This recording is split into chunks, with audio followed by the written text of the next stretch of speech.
செய்திகள் வாசிப்பவர் செல்வம். ஓசூரில் 20.12 கோடி ரூபாய் மதிப்பிலான திட்டப்பணிகள் முதலமைச்சர் மு.க.ஸ்டாலின் காணொலி வாயிலாக நேற்று தொடங்கி வைத்தார். கிருஷ்ணகிரி மாவட்டம் ஓசூரில் மாநகராட்சி சார்பில் கட்டி முடிக்கப்பட்ட புதிய வணிக வளாகம் மற்றும் கூடுதல் வகுப்பறை கட்டிடங்களை தமிழக முதலமைச்சர் மு.க.ஸ்டாலின் அவர்கள் நேற்று தொடங்கி வைத்தார்.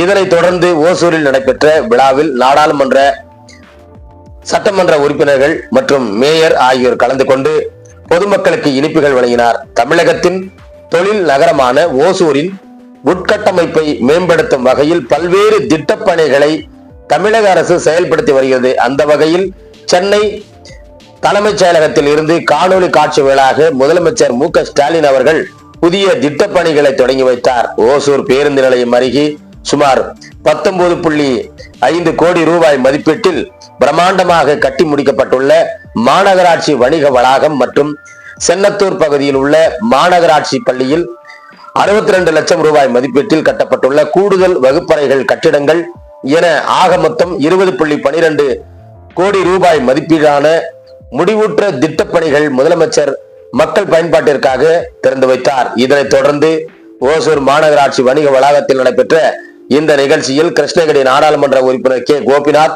ஓசூர் சட்டமன்ற உறுப்பினர் ஒய் பிரகாஷ், ஓசூர் மாநகர மேயர் எஸ். சத்யா, துணை மேயர் சி. ஆனந்தையா ஆகியோர் குத்துவிளக்கேற்றி விழாவினை தொடங்கி வைத்தனர். இதில் மாமன்ற உறுப்பினர்கள் என். எஸ். மாதேஸ்வரன், சென்னீரப்பா, ரவி, மாதேஷ், இந்திராணி, பாக்கியலட்சுமி, மம்தா சந்தோஷ், மஞ்சுளா குரு என்கிற முனிராஜ், 5வது வார்டு வட்டக்கழக செயலாளர் ரகு, எலசகிரி சுரேஷ், அரசு அலுவலர்கள் மற்றும் பொதுமக்கள் திரளாக கலந்து கொண்டனர். விழாவின் நிறைவாக புதிய திட்டங்கள் பயன்பாட்டுக்கு வந்ததை கொண்டாடும் வகையில் பொதுமக்களுக்கும் இனிப்புகள் வழங்கப்பட்டன என்பதும் குறிப்பிடத்தக்கது.